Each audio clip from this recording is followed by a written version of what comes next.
सूचना केवल हमारे विचार हैं, वित्तीय सलाह नहीं। निर्णय लेने से पहले खुद शोध करें। किसी भी लाभ या हानि के लिए हम उत्तरदायी नहीं हैं। आज हम देख रहे हैं इन्फीबीम एवेन्यूज लिमिटेड के 2024 Q2 की consolidated financial performance. Starting with the sales, पिछले क्वार्टर से सेल्स में 35.06% का इंक्रीज हुआ है, मगर कंपनी ने पिछले साल के मुकाबले 28.7% का सेल्स इंक्रीज रिपोर्ट किया। Expenses 37.16% quarter on quarter increase हो गए हैं, जो साल भर का 30.44% की राइज के साथ अलाइन करता है। क्वार्टरली सेल्स के कंपैरिजन में एक्सपेंसेस इंक्रीज होना दिखाता है कंपनी ने एक्सपेंसेस मैनेज करने के लिए स्ट्रगल किया।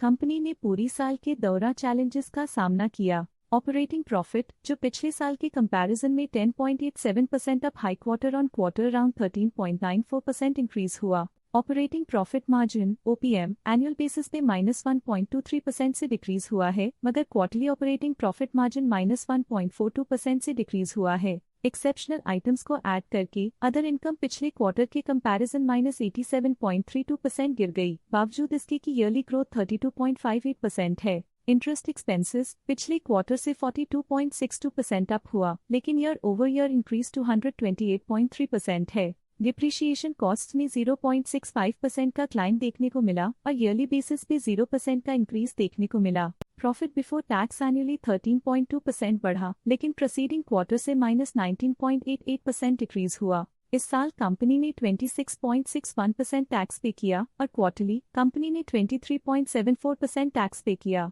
नेट प्रॉफिट ने ईयर ऑन ईयर 17.33% का इंक्रीज दिखाया, लेकिन लास्ट क्वार्टर से -31.83% का कंट्रैक्शन हुआ है। इस क्वार्टर के दौरान कंपनी का परफॉर्मेंस इतना अच्छा नहीं रहा, नेगेटिव नेट प्रॉफिट लॉसेस को इंडिकेट करता है। वहीं अगर एनुअल एनालिसिस की बात करें तो इस साल कंपनी का परफॉर्मेंस ठीक रहा। अर्निंग्स पर शेयर EPS में साल भर में 0.02 का इंक्रीज देखा गया, लेकिन क्वार्टरली में 32% की गिरावट भी नजर आई। इस क्वार्टर में कंपनी का EPS इतना अच्छा नहीं रहा, नेगेटिव प्रॉफिट कमजोर एफिशिएंसी को दिखाता है। साल का EPS ठीक रहा, कुछ ग्रोथ और एफिशिएंसी इंप्रूवमेंट्स के साथ। इन्फीबीम एवेन्यूज लिमिटेड के फाइनेंशियल स्नैपशॉट को रिव्यू करते हुए कुछ मुख्य ट्रेंड्स सामने आए हैं, जो कंपनी की परफॉर्मेंस पे रोशनी डालते हैं। सितंबर 2021 से सितंबर 2024 तक इन्फीबीम एवेन्यूज लिमिटेड की फाइनेंशियल जर्नी में सबसे पहले बात करते हैं सेल्स की। सितंबर 2021 से सितंबर 2024 तक इन्फीबीम एवेन्यूज लिमिटेड की सेल्स में लगातार ग्रोथ देखी गई, जो 956.51 करोड़ से बढ़कर 3408.21 करोड़ हो गई।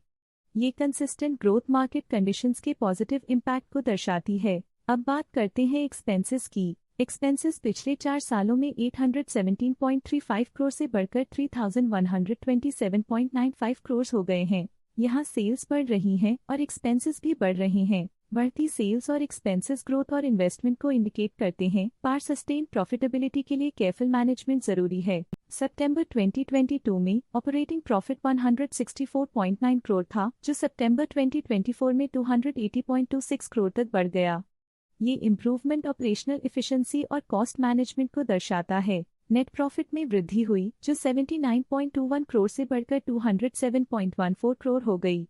ये पॉजिटिव चेंज पिछले साल के कंपैरिजन में कंपनी के एक्सीलेंट परफॉर्मेंस को दिखाते हैं। कुछ पीरियड्स में EPS में भी फ्लक्चुएशन देखी गई है, जो कभी 0.75 के आसपास रहा और कभी थोड़ा इम्प्रूव या डिक्लाइन हुआ। ये इंडिकेट करता है कि कंपनी को अपनी अर्निंग्स को स्टेबल रखने के लिए कंसिस्टेंट एफर्ट्स की जरूरत है। ये positive performance Infibeam avenues limited के लिए एक एनकरेजमेंट है, जो कंपनी की इफेक्टिव स्ट्रेटेजिक प्लानिंग और फाइनेंशियल मैनेजमेंट को हाईलाइट करती है, और ये दर्शाता है कि अगर ये मोमेंटम बरकरार रखा जाए तो आने वाले समय में और भी ज्यादा ग्रोथ और स्टेबिलिटी हासिल की जा सकती है। अब नजर डालते हैं इन्फीबीम एवेन्यूज लिमिटेड के स्टॉक रिकमेंडेशन पे। डॉट स्टॉक का करंट प्राइस 27.71 रुपीस चल रहा है। KR चोकसी ने स्टॉक की बाय रिकमेंडेशन दी थी। उन्होंने स्टॉक का टारगेट प्राइस 37.60 का अनुमान लगाया था। रिकमेंडेशन के समय स्टॉक का प्राइस 31 चल रहा था, जो करंट प्राइस से 12.07% अप है। KR चोकसी ने स्टॉक की बाय रिकमेंडेशन दी थी। उन्होंने स्टॉक का टारगेट प्राइस 37.60 का अनुमान लगाया था। रिकमेंडेशन के समय स्टॉक का प्राइस 31.85 चल रहा था, जो करंट प्राइस से 12.07% अप है। स्टॉक लेटेस्ट न्यूज अपडेट के लिए चैनल को सब्सक्राइब करें और वीडियो को लाइक एंड शेयर करें।